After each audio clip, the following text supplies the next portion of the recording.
Good evening, friends. Welcome back to the Career Shifts podcast. This is the journey to the future. We often speak about leadership at the top. We celebrate founders, the CXOs, the visionaries, the ones with titles, the corner offices, the headlines. But there's a quieter kind of leadership most people never even notice. It doesn't sit at the top, it lives in the middle, between PowerPoints and P&Ls, between strategy and chaos, between decisions made above and their fallout below. This is the world of middle managers. They're not junior enough to be mentored, they're not senior enough to be protected. They are expected to drive outcomes, hold teams together, and absorb the pressure, but often without context, clarity, or even real influence, they struggle. And slowly, silently, they begin to disappear. Not from org chart, but from themselves. The truth is that we have built organizations where middle managers hold everything except attention, except care, except space. So, my guest today has spent his life changing exactly that, helping people in the middle reclaim their identity, their confidence, their commitment.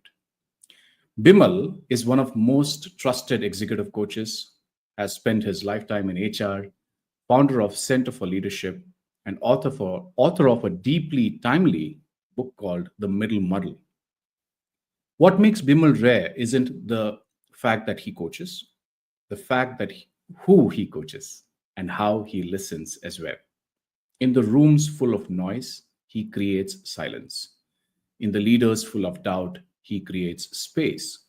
He doesn't offer fixes, he offers reflection.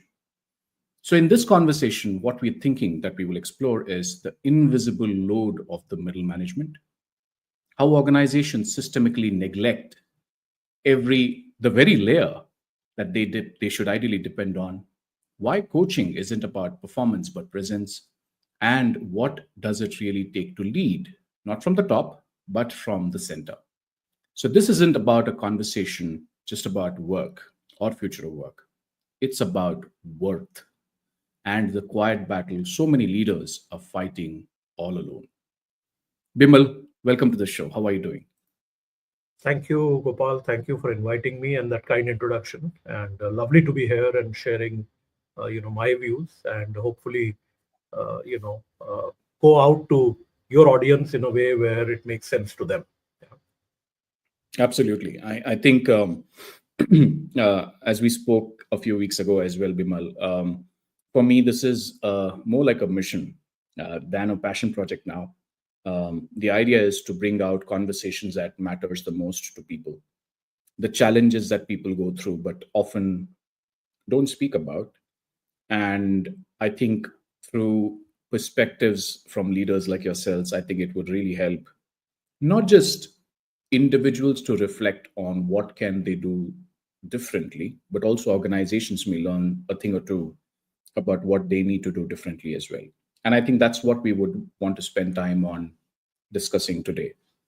But before we get into all of that, I think, as you know, the theme of the podcast is career shifts. So, and I would say that your name came up on the podcast with Harjeet, who considers you as his mentor.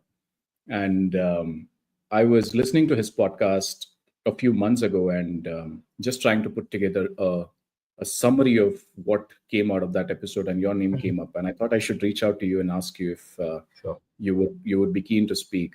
And thank you for agreeing to do that. But talking of career shifts, I think what would help is if you could walk the audience who would listen to you, your stories about what were your career shifts, what were your moments Yeah. in your career. So, like a good middle class person who had decent education, and I passed out of XLRI in 1988. Went into a job, and like I keep telling a lot of people, opportunities were limited. But for those of us from, let's say, relatively premier institutes, there were good opportunities, in a relative sense. So latching on to, something, and then trying to figure out how your career is sort of moving. Uh, you know, it was an important thing, but perhaps led more by security, also led much more by the need for stability, if you will, coming from a typical middle class background, as I say. I think that's where. So I started with Aisha, and as the world sort of was opening up, uh, Aisha gave me a very, very good grounding, in the sense that I did 4 different jobs over 8 years in Aisha, and that was great actually, because different environments, different people, and great learning. But what was also starting to happen, and in some conversations with with my father and a couple of other people, what came across is that tech is going to play a very, very big role. He had some exposure to the Western world, so to say. So I moved to a company called Cadence, and then British Telecom. Over the next 6 or 7 years, I did those two different jobs, and very different. Telecom and Cadence was in the chip design space, and so on and so forth. Then I moved on to the Tatas to do a leadership development job, and that's where my interest in I guess senior leadership and coaching and all that sort of started. I did that for a few years, and then came back to the telecom world with Nokia, where I spent quite a few years actually before turning an entrepreneur. But I think there were two themes running through my career which I want to point out. One, they were all different industries in a way. Number one. Number two, during this period, I got a chance to work through different geographies. So the US, the Middle East and Africa with BT, and the UK. And then, my last stint was in Singapore. So I think working across geographies and cultures was something. And also companies of different origins. So a US company, a British company, Indian companies, and then a Scandinavian companies. I think, so both of those themes were, I think, very, very useful for me, starting with Aisha, which is where I learned that different exposures sort of shape you. And I think you had to make that happen yourself rather than wait for it to happen. I think that's the only thing I have done, in a planned way in my career. The rest I have pretty much sort of let flow. We'll come back later to the entrepreneurial side, but I decided at some stage that maybe it's better to move on to becoming an entrepreneur than work within a company. Yeah. So that's a very short sort of summary of my corporate career, if I may.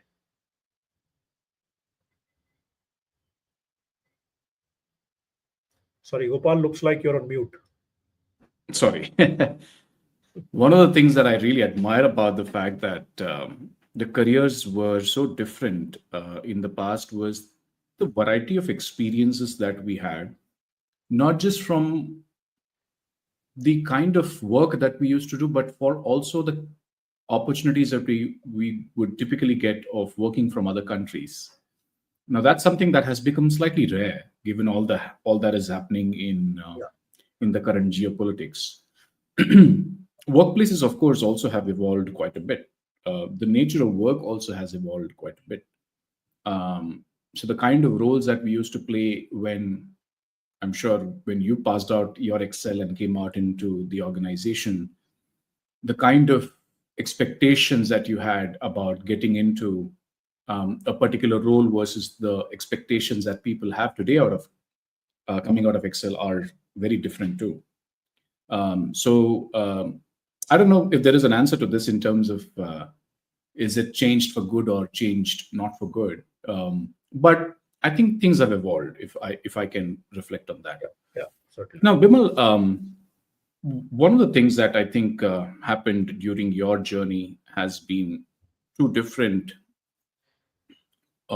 cultures, two different organizations, or perhaps more cultures and more organizations, which comes with its own um, set of challenges as well as opportunities. You have written a book called The Middle Muddle. What was it like for you being a middle manager? If we can spend some time on that, I think it would be great for a lot of people to see if there are differences that we can see Sure. today. Yeah. I think, broadly speaking, there were three elements I want to sort of, maybe point out, right? So as I moved into middle management, and well, fortunately or unfortunately, I spent little time there because I got to a functional head role, pretty quickly in my career. Uh, but I think the three things which really shape you as a middle manager is: one, understanding that you are no more an individual contributor. Okay. Hmm. And you have to get things done through collaboration in a 360 way. So you have to collaborate with your seniors, you have to collaborate with your peers, and you have to collaborate with other managers and individual contributors who are reporting to you, so to say, right? So I think collaborating in a 360 way was one critical aspect I learned and then implemented. Okay, and that's something which I think uh, many people don't do particularly well, because uh, they're still focused on quote unquote doing things themselves, rather than looking at 1 plus 1 equal to 4 and not 2, kind of a thing. The second aspect, I think, in our times, was that you know because technology was not of the kind which it is today. There was a lot of physicality around conversations. And given the companies I worked with, I think there was a lot of investment in uh, how could a manager have a good quality conversation, whether it is a performance conversation, whether it is a conflict resolution conversation, whether it is a development conversation. And I think, to me, uh, that is something which has stayed with me through my corporate career and my subsequent entrepreneurial career. But more important, I think that is a skill which, to me, is absolutely critical if you have to be a middle manager, because you know that is the glue. Now, of course, today with technology, we are more used to sending one liners across messages and so on and so forth. But I think the glue for organizations is actually conversations, and the middle manager has to have that skill to be able to play a very critical role there. That's the second thing. And I think the third thing is that which I heard from somebody else, that you need to necessarily make sure that you have enough time, at least 15-20% time, 30% time, to continue to develop the skills which are being displayed by people who have been successful in roles like yours, but more important, people who are above you in the hierarchy. Okay. So your imagination of what job your bosses are doing will actually help you build those skills and learn, and be able to add value to their jobs, uh, while you are adding value to your own job and to the jobs who are reporting to you or working with you as peers, kind of a thing. I think that was a great learning, because I think very often middle managers tend to be focused quote unquote downwards in the organizational hierarchy, whereas if you're not spending 30, maybe little more time even in quote unquote learning the skills which your superiors have and being able to display that over a period of time, the chances are that then you get stuck in the middle management role. I think those were my three critical learnings. One other point I want to make, since you asked about life as a middle manager, I think it was high pressure. It was not Hmm. easy. Very often there was a mismatch between what the top leaders expected from you and what the so-called people down the line expected from you. So one was a bit sandwiched in that sense. But I think I was lucky that I had some great mentors, coaches, and bosses who I think understood my world a little bit better than many others. And I think that always helps, because you can go back and ask for support and so on and so forth. So, but it was pressure. It was pressure. Well, when you say that you went through a life which was full of pressure and there was often a mismatch between what the managers wanted and what you were doing, I think you say that with a lot of humility. And today, if you really look at it, the exact struggle is there. Uh, One, as an individual, there is very little appreciation of the fact that we aren't trained to be there. Number one, we reach the middle management by virtue of doing whatever we are doing really well. And this comes in as a step up for that, right? And yes, it comes with pressure. And that's something that people have unfortunately not been able to cope up with.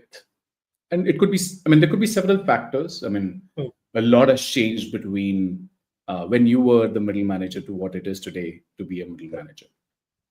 But the second thing that has also changed quite drastically is the fact that there is often a mismatch between what you wanted to do or what you're doing versus what your bosses expect. Often comes with a thought that I can't be wrong, right? And it does two things. One, it as a middle manager, it doesn't allow me to be open to receiving critical feedback. Two, it also leads to managers of managers uh, stop giving feedback. And there starts the communication gap, which then continues even more. If we can reflect on this particular problem statement, if we can, and I'm calling this as a problem statement because I think the crux lies in there. What is missing? I mean, in terms of people on both the sides. So I think, like you rightly pointed out, Gopal, obviously the world has changed, and there's a lot Mm. more noise today all around us. Whether it is information noise or Sure. expectation noise, and so on and so forth, which is much more today. So life was a little bit simpler when I was in that sort of position, so to say. But having said that, I think specifically in terms of feedback and correction and course correction, as well as people giving feedback, kind of a thing. I think uh, there is almost a world today where people are saying that you know it is not about me being right, but it is much more about uh, don't give me generic feedback. Number one, tell Mm. me something specific which I can take back and do something with, and which also has a corollary, which is that you think for me, okay, rather than my reflecting and thinking for myself and course correcting. There's an expectation that the manager will somehow be a jadoo ki chhadi, if I may use this thing, and my career and development is the manager's sort of responsibility, and everything is okay with me. Okay, kind of a approach which seems to have grown over the years, Sure. as we go along. I think that has also got to do with uh, the rise of confidence in the working population, which there are good sides to it, but this is one side which can tend towards overconfidence a little bit. The second is that I think people are in a hurry, right? Like anything else, there is a growth journey, okay, and there is only depending on your own capability, capacity, and things. I think uh, not all feedback is to be uh, and can be implemented at the speed at which one may want to. It's like saying that, okay, I want to cut 10 kgs in one day if I am on a weight loss program, right? Well, you could potentially do it, but there are a lot of harmful side effects if you go under the knife or something, right? But if you have a steadier program of growth, if you have a steadier program of implementing feedback, I think that is a far better situation from a people development or individual development. Now, I think both parties, people who are taking feedback and people who are giving feedback, unfortunately or fortunately, are in a bit of a hurry for results today, and that doesn't work. Okay, so I think those are two very interesting things which I see, which have changed from over the years, right? One, people were a little bit how do I More put it, open. uh, less reactive, That's right. and more patient. I think perhaps those are the two best ways to sort of put it. And also, people were more reflective because they were giving themselves time, rather than being in a hurry to, okay, tell me, and the whole world of instant gratification taking over time. There's also one more aspect, Gopal. I just want to, Sure. See, like you rightly pointed out, none of us are trained middle managers, so to say, right? We learn Hmm. along the way, right? I Correct. think accepting your mistakes and failures is a very critical part of growing up. And Yeah. I think with a lot of people now, because they have been very successful at jobs, made money earlier, got status earlier, and so on and so forth. I think their ability to learn from failures, in my opinion, is going down, actually, from a managerial perspective. I think on the functional and the technical side, maybe that is not true. But certainly on the managerial side, the learning has slowed in that sense. Yeah. Got it. Got it. One of the things that I often catch myself doing is on topics like these, we end up always taking a very idealistic view, um, and on both sides. And I'm thinking about this from a perspective of a middle manager, and also someone who is perhaps senior enough in the industry to be able to have a view about a topic like this. And both end up kind of creating an environment where they say this ideally should be like this, right? But the fact is that it isn't, right? I mean, Yeah. and we all need to be aware about the fact that organizations are struggling with this very reality. Now, the more we take an idealistic approach, the more we take a very ऐसा होना चाहिए था या ऐसा रहना चाहिए, it may come at the cost of us not being able to take the next step. If we were to have a dialogue on, okay, now we are where we are. What kind of is what are some of the steps that individuals can take to address this? What are some of the steps that organizations can take to address this? I think that would be great. Yeah. Vimal. I think, Gopal, you make a good point, right? So I think that for any kind of a development journey, firstly, it cannot be universal. So while we are putting a large bunch of people in middle managers, but let's Yeah. understand that each person is an individual, and Yes. their journey is likely to be very different, right? I think organizations very often forget that. Okay. And there is very little effort to actually have a deep dialogue with each individual, saying that what is your context. Okay. Now, why I talk about context, and in that context, empathy, if you will, um, I think organizations could, as a simple formula, improve empathy with their people to be able to actually grow them. Okay. So take the context of a middle manager. Like, this person is likely between 30 and 35 years of age, Sure. possibly a young family, maybe for many of them, maybe providing support to aging parents, maybe even financially in many cases. Okay. Possibly living in a nuclear family where I the, was the going to the come to that. challenges of manning yourself, everything, Yeah. from shopping to taking care of this thing, is there, right? And one must understand that, because this person is not also reflecting, maybe burdened with EMIs, maybe burdened with trying to put their children in very good, expensive schools, and so on and so forth, right? So these are practical, contextual issues. Now, one could Differences. blame the individual, but the reality also is that the society is going that way, right? I think organizations, and I would say specifically even the leaders and HR function, don't pay enough attention to understanding the context of these people. Okay. And if we don't, and again, I don't want to classify everybody as these people. I think understanding Sure. the context of individual middle managers, right? So I think organizations can do that far better than they do today. Okay. And I think Sure. therefore, um, you know we must also understand that the you cannot have the same solution for everybody. Perhaps that's one way to think about it, right? Also, I think we spoke about this earlier in the conversation. I think there is limited investment being made in skilling Hmm. people. Okay, looking at their attitudes, helping them, giving them some time for failure. There's an expectation that tomorrow, if you get promoted, then from day after you are running at 100 kilometers an hour, kind of a thing. not a very smart way to grow. And I think uh, the larger companies, some of the more established companies, clearly have learned this and do a better job of it. So not Yeah. everybody is falling behind, but I think by and large, a lot of the organizations are struggling with this aspect, right?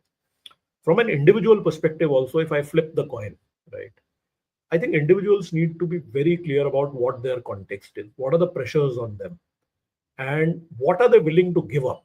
Okay, so I think Mm. the biggest challenge for individuals is that they want to have it all.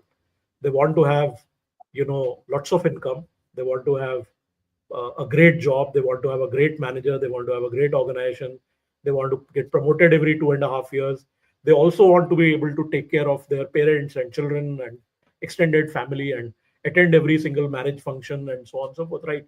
So I think that's an unrealistic expectation of itself. Okay.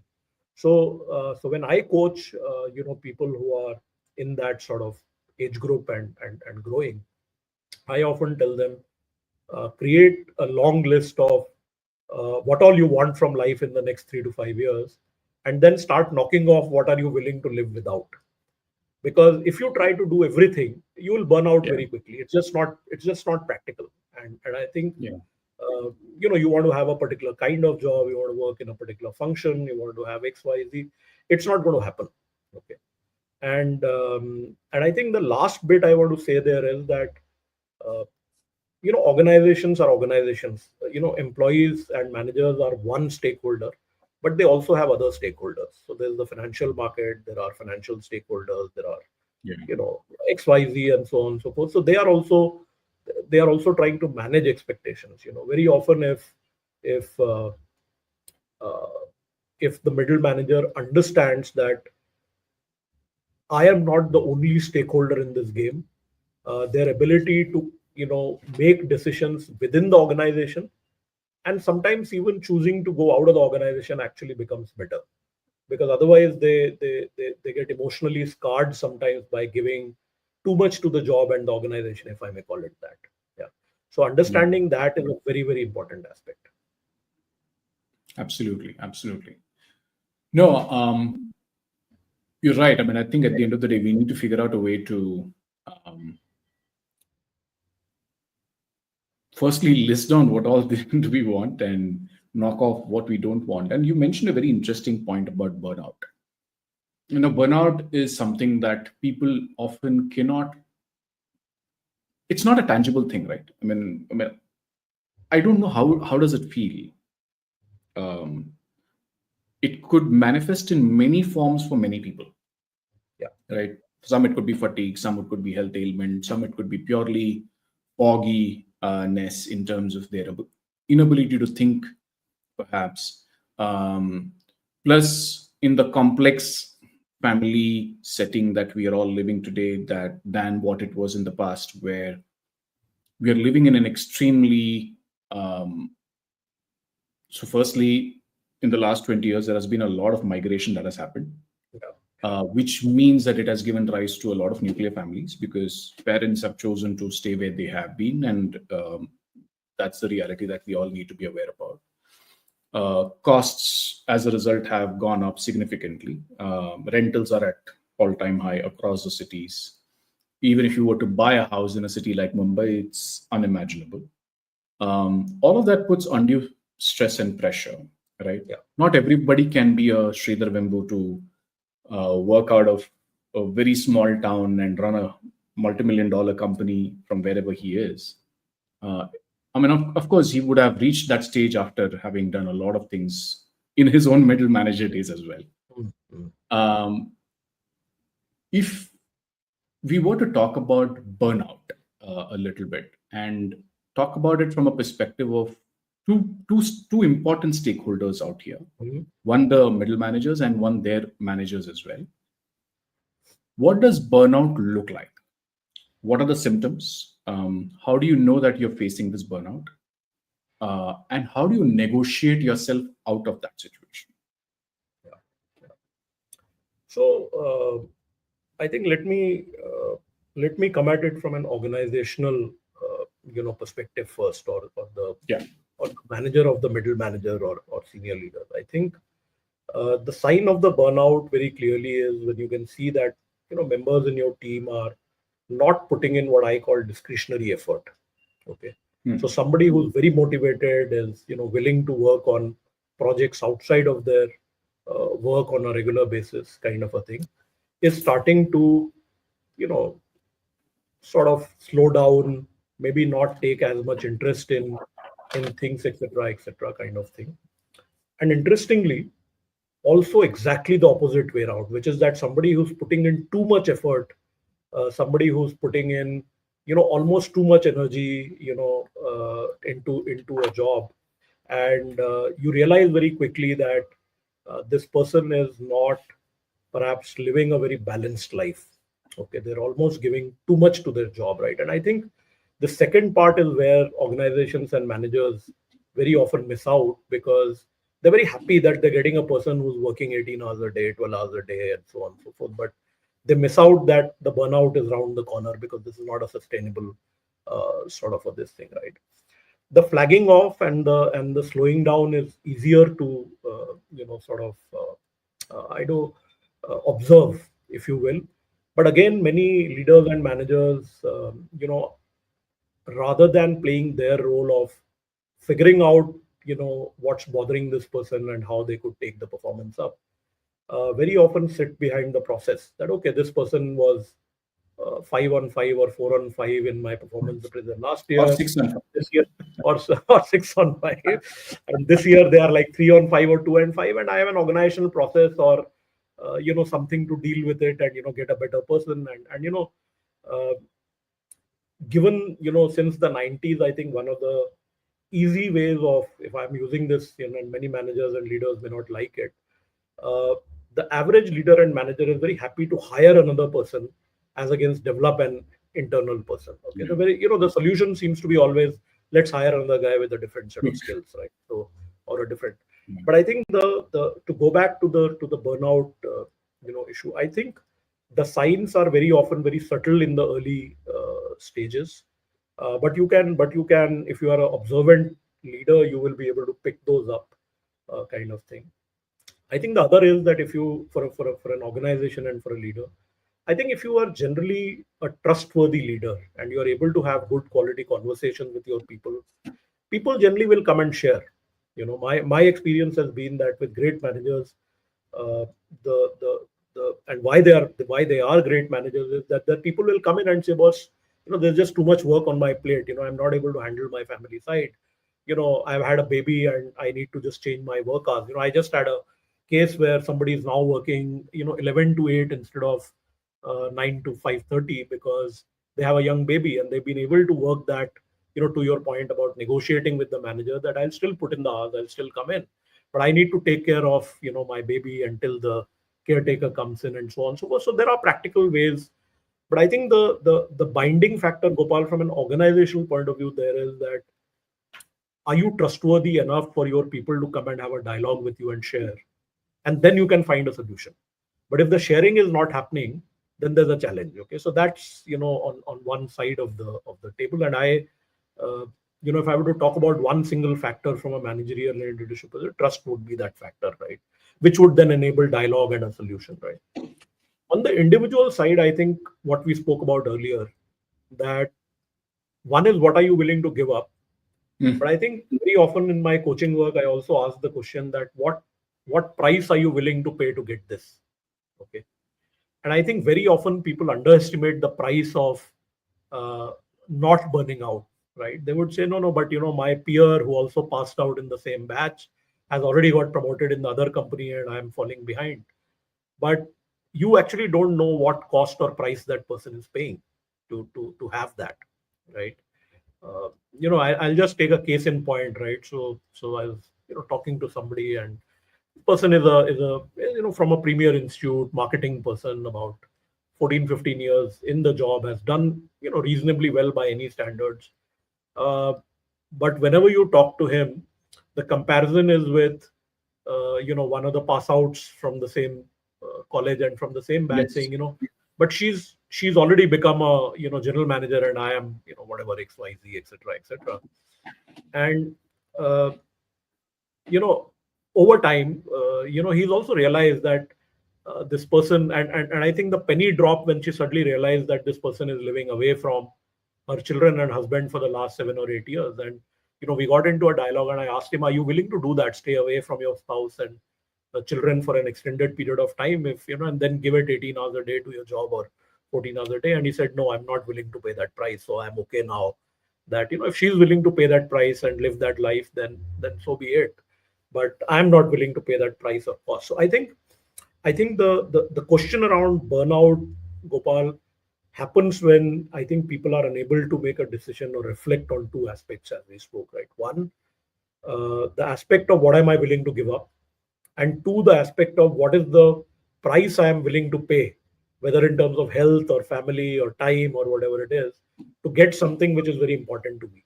I think if individuals are able to answer these questions genuinely and honestly for themselves, and maybe sometimes with the help of a mentor or a coach, I think they would be far better off in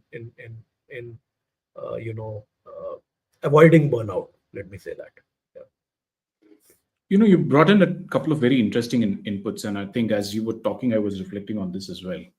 Um, this gentleman, Howard Professor, who had written this book called The Investor's Dilemma, Christensen Mm. Clayton, speaks about I think it's a research paper, if I'm not wrong, called "How Do You Measure Your Life?" Yes. and how do It's you a go book, actually. about. Yes. It's a book It's a as well. book as well, right? And the whole narrative is around the whole fact about what price are you willing to pay as a result of that. Always looking at success is perhaps not the best idea. Now, interestingly, the price that we are paying today is health and family. Yeah. The number of divorce cases, the domestic abuses, the talk about sudden heart attacks or you know poor health conditions are rising day by day. It takes a employee to die on the table at work for organizations to realize that it is high time that they need to do things differently. Very unfortunate, but that's the reality. And often when you look at it, you will see that these are the middle people who are unable to kind of make it. Some, of course, also senior leaders, but my my sense is that it is all coming out of the fact that it is inability to express themselves or even perhaps negotiate a better outcome for themselves. So one is, of course, my aspirations and wants and asks, Yeah. but even my inability to say no to a lot of things. What do you have to say about that? Yeah, actually, that's a good point. I don't have, of course, data. These are all anecdotal sort of stuff. But see, Gopal, I think the inability to say no, partly it's a cultural trait in our country that we don't like to say no. We feel that the other person will feel bad, or whatever else it is. But I think the deeper malaise is a lack of clarity. Okay. I think a lot of people have been pushed into jobs and careers because of traditional reasons and so on and so forth, parental pressure, etc., etc. They are in a place where uh, the clarity that this is what I really want, and therefore I should say no to other things, is very often lacking. I don't want to use a strong word, but very often when I meet a lot of people, they are, if I may be, they're thoroughly confused actually what they want out of the next few years. Forget about life, right? And I think my own, having worked with maybe 5,000, 6,000, maybe more than that, middle managers in different formats of training and facilitation and coaching, I think Sure. the big learning I have had is that there are people who are very, very clear. That percentage may be small today, but there are people who are very clear. There are more and more people who say, "Boss, I would rather live in a tier two city, for example, even though my career will flag a little bit, but my quality of life daily is going to be far better than my waiting to have a good quality of life when I've earned a lot of money in Bombay at the age of 60. It doesn't make sense to me, kind of a thing. There are people who are very clear that okay, I'm not growing as fast as my peers, but I'm able to take 2 weeks of holiday with my family, twice a year, and I'm okay with it. That I don't. So I think there's a small population, and which is a growing population, hopefully, and I think so, which is becoming clearer and clearer. But I think both are cultural context and the fact that there are too many pulls and pressures for quote unquote survival, and survival. I'm using very deliberately that the definition of survival, of course, in every man's and every woman's uh, head is different, but the average person is in the survival mode, and because you are in the survival mode, you're trying to get everything all the time, okay, and instantly. And unfortunately that clouds judgment, that takes away from that clarity of decision making at a personal level, and which is where then the saying no, uh, this thing. And of course there are, see, like everything else, when you say no there are consequences. Let's be mindful that if your boss asks you to work till 2 in the morning and complete a project, you have to be flexible enough once in a while to do it. But it becomes a practice, then you need to figure out a way of negotiating out of it. Um, and I think that is something which some people are able to do better than others. And like I said, this is a training and skilling issue around conversations, even conversations with your boss. So negotiating is one of the things which is linked to conversation. So I think people who learn how to have good conversations with everybody around them have an upper edge in this, in the negotiating and conflict management space. Yeah, that's a critical skill which many people don't really have, and Correct. unfortunately we don't train them for it, even culturally or otherwise, because the expectation is that, for example, you'll always say yes to your elders. That's a very deeply set belief, unfortunately or fortunately, and that plays a role. Yeah, yeah, I agree, completely agree. I think, unfortunately, also that when by the time we start training these people on all of these skills, it's too late. The muscle memory has become so hard that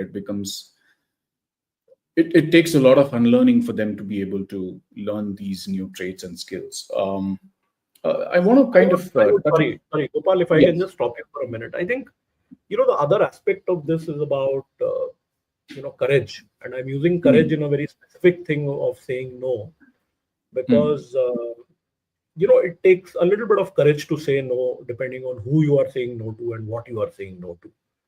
Uh, Yeah.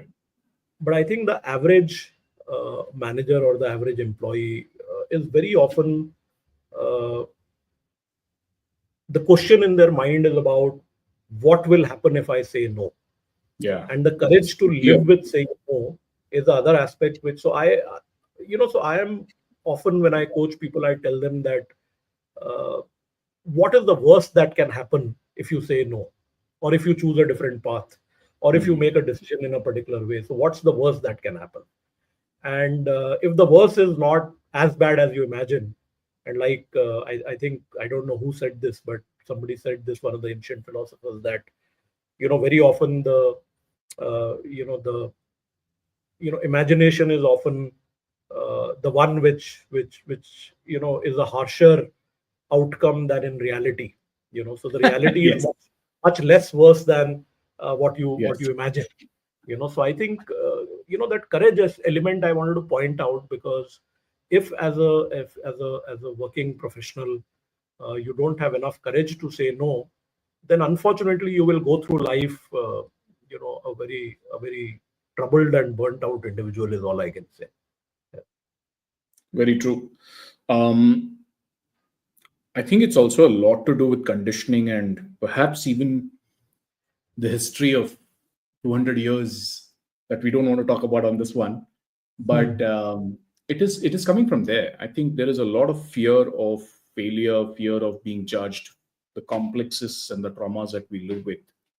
That perhaps may be a reason that may lead us to this.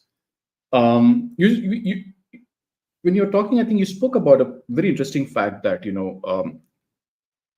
can I negotiate myself to sit and work out of a tier two office or tier two city for that matter? Here comes the RTO mandates, where people are expecting people to come to office 5 days a week. So it's not that there's no realization, it's not that there's no empathy within the organizations about the realities and the challenges of working in a tier one city. Um, there may be other reasons also, which could be outside the remit of this conversation, perhaps. Sure. But there is this reality that we need to be aware about the fact that even though I may want to make a choice that I want to, like I know for a fact that when I was in one of my earlier organizations, a lot of people who were hired were in their hometowns. Mm. And the organization let it be that way because we were all going through COVID and all of that. Today, I think they're all wanting them to relocate themselves. But whatever they negotiated in terms of compensation and all of that suddenly becomes a totally different ball game. Yeah. So that is one part of the problem. The second part of the problem is the hybrid working. As much as we may want to say no to, it will still remain in my view. But the hybrid working in terms of management, there is no book that tells us how to manage people effectively in a hybrid world. Which also means that development is not happening as much as we may want to make it happen. For example, like you and I belong to a same fraternity and community of HR. When we do a workshop, what used to be a classroom workshops in the past, today becomes hybrid. Absolutely. And you can't do an effective job in a hybrid model as much as you may want to. So you either be online or be offline.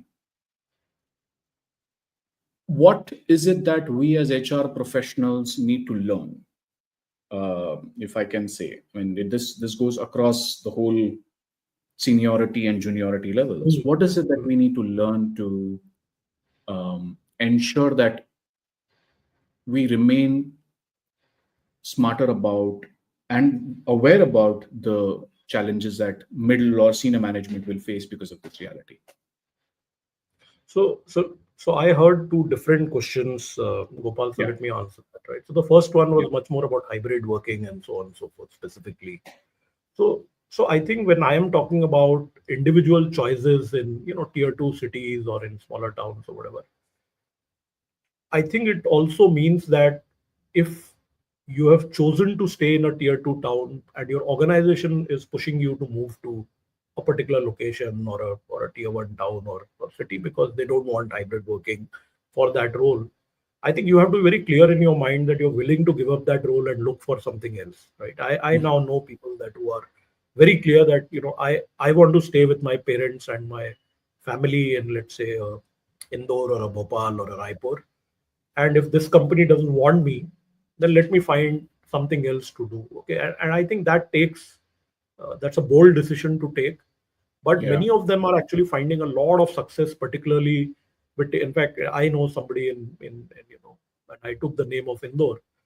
She's now working with two global companies in the US, having left a Indian company because they were pushing her to move to one of the metros, and she said, I'm willing to give this up. She's a divorcee, she's got two young children, and she just couldn't manage the cost in the metro. And she said, and she took a little bit of effort, did a couple of courses, has picked up a job where she works. Of course, her working hours are very odd because she works with the US, but during the day she's able to take care of her children, and she's figured out solutions for herself, right?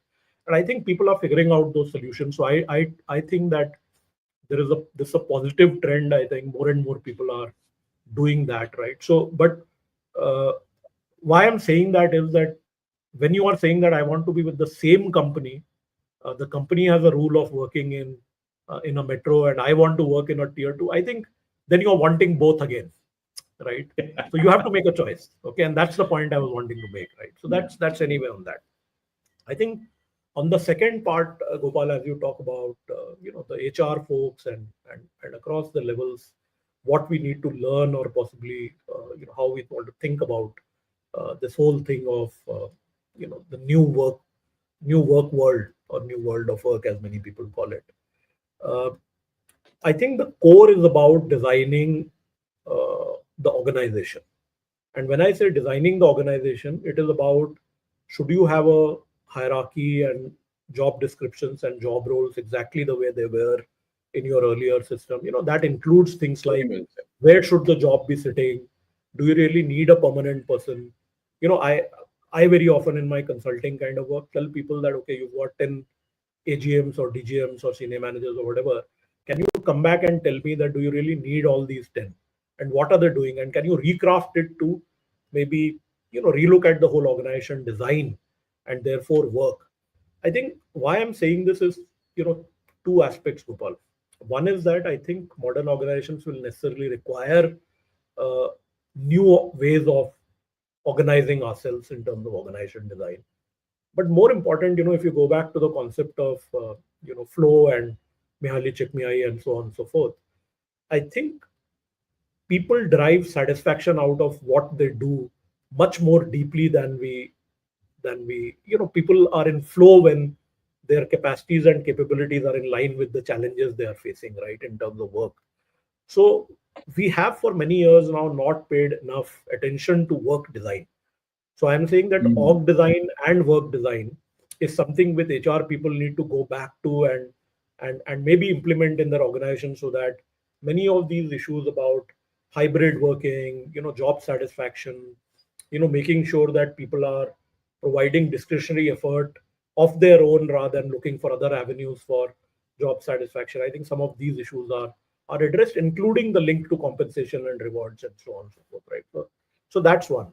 I think the second one, which I keep harping about, is uh, HR's own ability to have good quality conversations. I think we've become, as a function, a little bit too tactical, a little bit too data oriented. Our understanding of issues of trust and empathy and so on and so forth has gone down a little bit over the years, is my own, because we've got so carried away by AI and data analytics and HRMS systems and so on and so forth. So when you talk to HR people today, all of that is important. I am trying to educate myself in AI over the last couple of years and so on. But I think you can't give up the human side of things.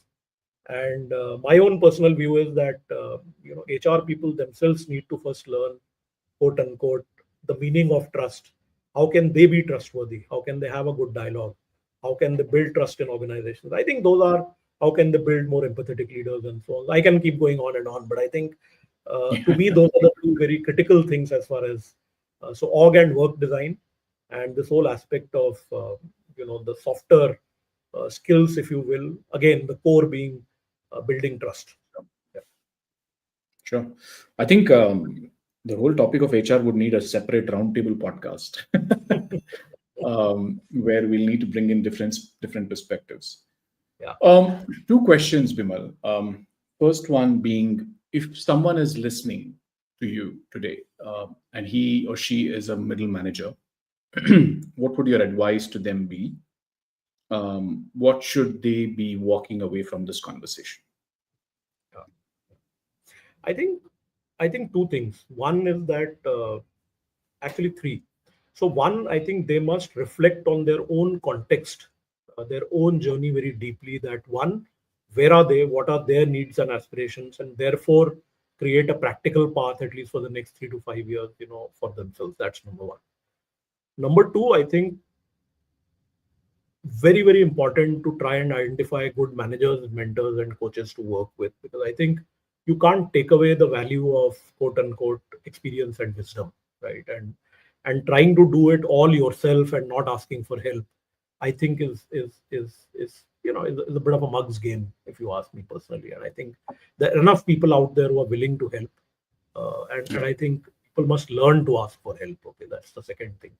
And I think the final thing I would say is that you talked about success earlier, and look at success in multiple dimensions and not in a single dimension. I think many people at the middle management level look at their careers and success in a very unidimensional way. Yeah. And I think trying to get a more broader picture of what success means can actually be very, very helpful for almost any middle manager, actually. Yeah. So I think those are the three things I would say from an advice perspective. Sure. Uh, Wonderfully said. Now to the final question, which is what motivated you to write this book?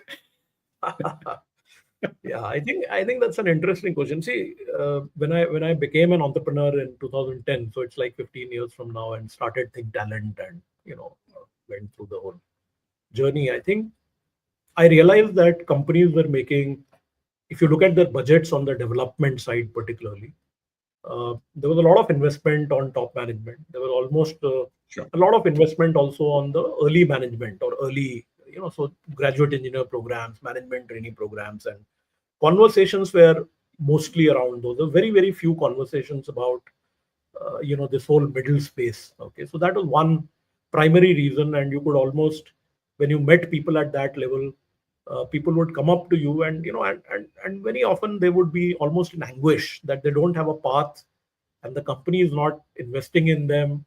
And what do I do? Was the question, and there were several conversations of that kind during that period in the early 2 or 3 years of my starting Think Talent, maybe the first 4 years.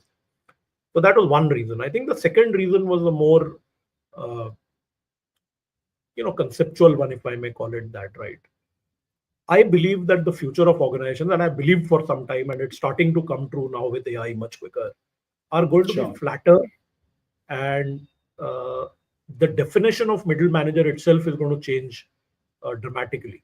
So from a 10, 12 layer organization, I think in the future we are possibly going to have 3, 4 layered organizations, maybe, and of course there always has been a work level theory which has gone with a 6 or 7 layer organization, maybe a 5 layer Yeah. organization in some cases, but not really that popular in India or that prevalent in India.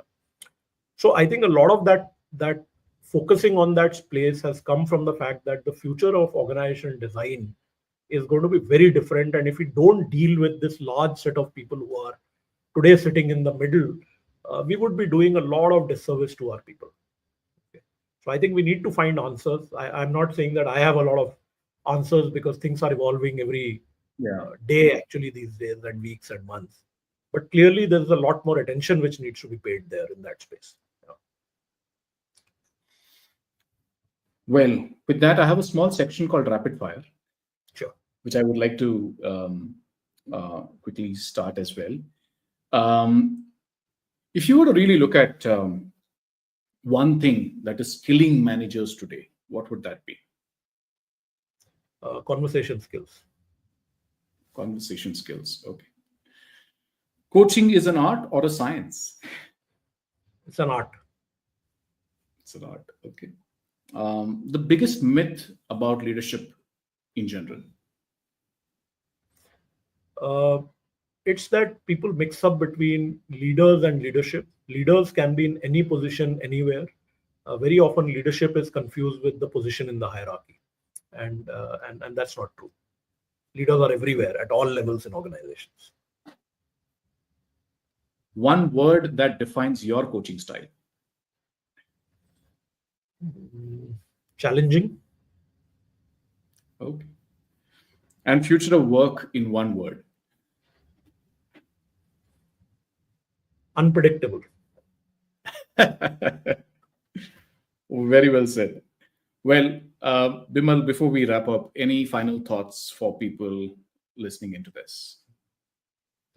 No, I think the single most thing which there's a word in Hindi called bhed chal, okay, which is you know uh, which is that people try to emulate others, and sheep goes after sheep. My Sure. advice to almost all managers and leaders actually is that uh, be very clear what's your journey, and if you are clear about your journey and how you want to live that journey, I think you are far better off than being in a bhed chal kind of thing, right? And the corollary to that is that we very often suffer in comparison than in isolation. So if we keep comparing with other people's journeys, and trying to live other people's journeys, suffering will be far more than otherwise. Yeah. So that's my sort of mantra, if you want to call it that. Well, I hope people listening into this are able to, take enough and more reflections from this and are able to perhaps work towards taking a better decision for themselves with clarity. So, Bimal, thank you for being here. Thank you for sharing your perspectives about things that matters the most to us. And this was not just about the organization per se. I mean, I think the same challenges are there even in perhaps government, even in startups. Um, I think we're talking about people who are in their midlife uh, Yeah. in general, and it comes with its own set of opportunities as well as challenges, and one has to really think about what choices they have to make within that, right? So, thank you for being here, not just as a coach or an author, but someone who knows how to sit with what's unspoken. What you Thank you. helped us see is what you helped us see today is. Thank you. Sorry, I think there was a bit of patchiness in your network. You're saying something. No, I was just saying that thank you for inviting me. I think this is a subject and topic very close to my heart. So thank you for allowing me to Yeah, share my views. absolutely, absolutely. I think what you did was, Bimal, you helped us see workplaces in very different manner, about exhaustion that hides behind delivery, about self-doubt that is ducked behind dashboards, the leadership potential that's often overlooked simply because it doesn't stop at the top, or sit at that top rather. So for me, this conversation wasn't about just management. It was more about life. It was more about reclaiming dignity where it's been worn thin, and remembering that leadership isn't about where you sit, it is about how you show up. If you're listening to this podcast, and if you're someone who's stuck in the middle between ambition and burnout, between expectations and exhaustion, please hear this. And also share it with people who you feel will benefit out of this conversation. Trust me, you're not alone, you're not invisible, and you're not meant to carry it all without any support. If you feel overwhelmed, reach out to us. We're always there to give a ear as a sounding board, and we'll be more than happy to give perspectives, coaching, whatever you want. Because coaching, when done right, doesn't just sharpen performance, it restores presence. It reconnects you to your own voice. And one that existed before job titles, targets, and timelines that took over.